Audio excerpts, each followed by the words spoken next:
ఈ division of ఇంటిజర్స్లో మనకి 3 types ఉంటాయి. Division of positive integers, division of negative integers, division of both positive and negative integers.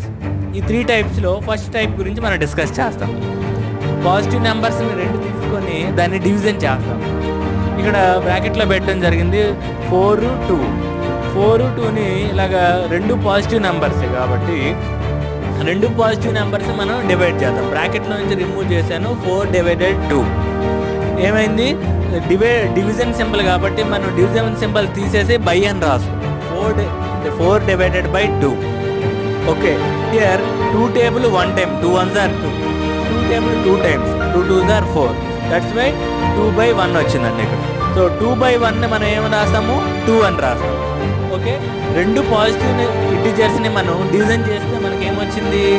Positive నెంబరే వచ్చింది. అంటే ఇక్కడ 2 అనేది పాజిటివ్ నెంబరా నెగిటివ్ నెంబరా అంటే 2 ముందు ఏమున్నట్టు? ఏమీ లేదు కాబట్టి ఇక్కడ పాజిటివ్ నెంబర్ ప్లస్ ఉన్నట్టు.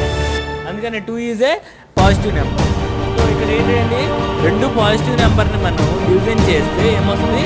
పాజిటివ్ నెంబరే వస్తుంది.